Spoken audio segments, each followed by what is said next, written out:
Hello guys, Shivani's किचनमध्ये तुमचं खूप खूप खूप सारं स्वागत आहे। मी आज सुक्या बोंबीलची चटणी बनवणार आहे, जी भाकरी बरोबर खूप छान लागते। घरात जर आपल्याला भाजी नसेल आणि कधी कधी खूप टेन्शन येतं की काय करायचं, तर ही झटपट होणारी बोंबीलची चटणी नक्की ट्राय करा, तुम्हाला खूप आवडेल। माझी रेसिपी जर तुम्हाला आवडली तर रेसिपीला लाईक करा, शेअर करा आणि चॅनलला सबस्क्राईब करायला विसरू नका। बोंबीलचं वरचं तोंड आहे ते मी कट केलं आहे, खालची शेपूट पण आपल्याला कट करायची आहे। दोन्ही साईडचे पंख ते सुद्धा कट करून घ्यायचे। स्वच्छ बोंबील केल्यावर एका बोंबीलचे 3 ते 4 तुकडे करून घ्यायचे। थोडीशी धारवाली सुरी घ्या, कारण बोंबील सुकलेले असतात तर कट करायला थोडासा त्रास होतो, पण एकदा की अर्धा बोंबील कट झालं की ते हाताने पण अलगद तुटतं। व्यवस्थित एकसारखे बोंबीलचे तुकडे करून घ्यायच्यात। तुम्ही ह्याच्यापेक्षा छोटे पण पीस करू शकता। बोंबीलमध्ये म्हणजे काटा असतो, मला पण माहीत नाही ते नक्की त्याला काटा म्हणतात की काय म्हणतात, तर ते आम्ही खाताना काढतो। तर छोटे छोटे पीस केल्यावर ते व्यवस्थित निघत नाही, म्हणून मी मोठे मोठे पीस केला। बोंबील आता व्यवस्थित 2 ते 3 पाण्याने स्वच्छ धुवून घ्यायच्यात आपल्याला।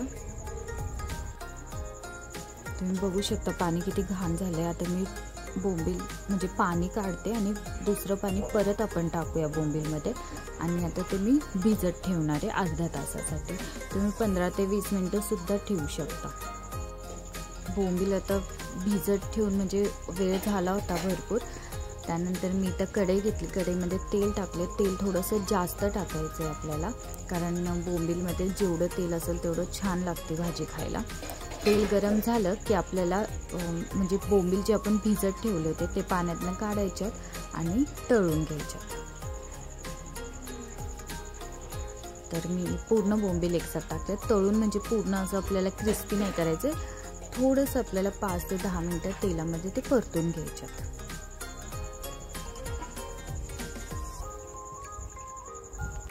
5 ते 10 मिनिटातच बोंबीलला मस्तपैकी रंग आलाय, जास्तही डार्क रंग नाही आणायचा। आता मी ह्याला एका प्लेटमध्ये काढून घेते।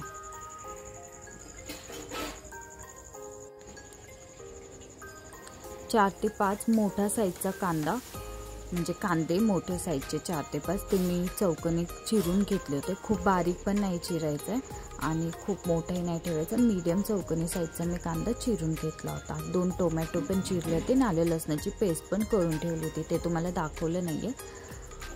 ज्या तेलामध्ये आपण बोंबील तळले होते म्हणजे फ्राय करून काढले, त्याच तेलामध्ये मी आता कांदा ॲड करते।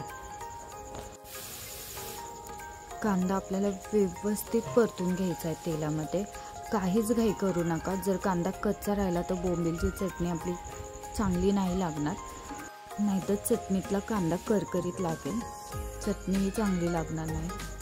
मोठा व्हिडिओ शूट नाही केला म्हणून कांदा पूर्ण भाजताना दाखवला नाही। कांद्याला मस्तपैकी रंग आलाय, असाच रंग येऊन द्यायचा आहे कांद्याला, नाहीतर मी पुन्हा सांगते कांदा जर कच्चा राहिला तर चटणी आपली चांगली लागणार नाही।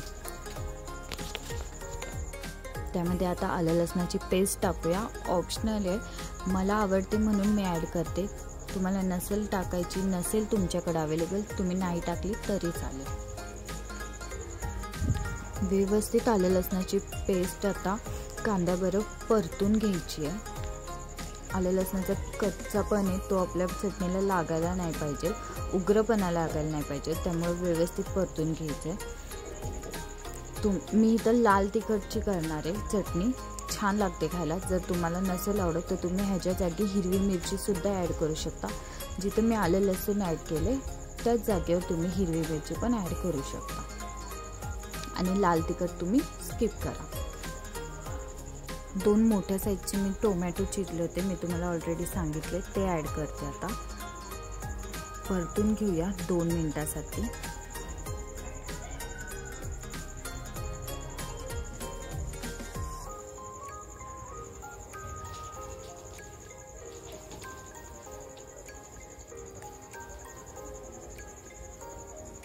टोमॅटो लवकर शिजण्यासाठी आता मी इथं चवीनुसार मीठ ॲड करते आणि थोडीशी हळद ॲड करणार आहे। पुन्हा 5 ते 10 मिनटं आता कांदा टोमॅटो व्यवस्थित परतून घ्यायचं आहे.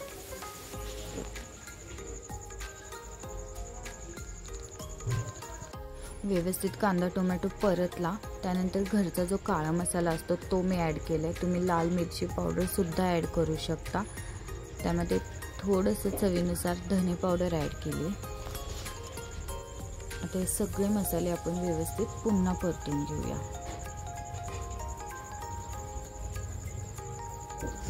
थोडीशी रंगाची मिरची पावडर ॲड केली रंगासाठी.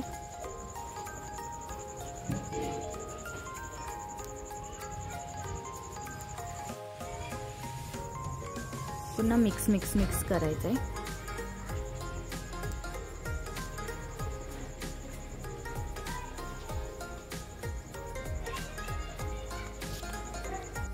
व्यवस्थित कांदा टोमॅटो सगळे मसाले परतून झालेत. आता तळलेले बोंबील ॲड करूयात त्यामध्ये.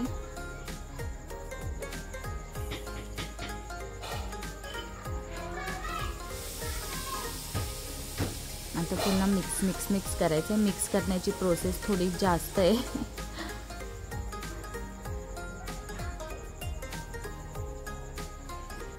गॅसवर एका साईडला 1 कपभर पाणी गरम करायला ठेवलं होतं, म्हणजेच कोमट करायला. आणि आता बोंबील व्यवस्थित परतले की त्यामध्ये ते पाणी ॲड करूयात. पुन्हा चटणी मिक्स करून घेऊयात आणि झाकण लावून आपल्याला इथं 5 ते 10 मिनटंच मोजून आपल्याला हे बोंबील शिजून घ्यायच्यात. म्हणजे एक वाफ आणायची आपल्याला. बोंबील शिजायला जास्त वेळ नाही लागत, कारण ऑलरेडी आपण त्याला भिजत ठेवतो पाण्यामध्ये, मग तळतो, त्यामुळे जास्त वेळ लागत नाही. मस्त असं तर्री सुटते, दिसायला पण छान दिसते. हिरवीगार मस्त अशी कोथिंबीर ॲड करूया. पुन्हा मिक्स करूया आणि आता मस्तपैकी सर्व करूया. तुम्ही बोंबीलची चटणी भाकरी बरं एन्जॉय करू शकता, वरण भातासोबत सुद्धा खाऊ शकता. टेस्टी लागते. प्लेटमध्ये काढून घेते आता चटणी. अशाच नवीन आणि चटकदार रेसिपींसाठी माझ्या चॅनलला सबस्क्राईब करा. व्हिडिओ आवडला तर लाईक करा आणि शेअर पण करा. प्लेटमध्ये बोंबीलची चटणी पूर्ण काढते, वरून पूर्ण कोथिंबीर ॲड करते. कोथिंबीर खूप छान लागते. म्हणजे मी प्रत्येक भाजीमध्ये कोथिंबीर ॲड करते, कारण की कोथिंबीरमुळे एक वेगळीच टेस्ट येते कोणत्याही भाजीला. आणि आता तुम्हाला बोंबील कशी शिजल्यात ते सुद्धा दाखवते.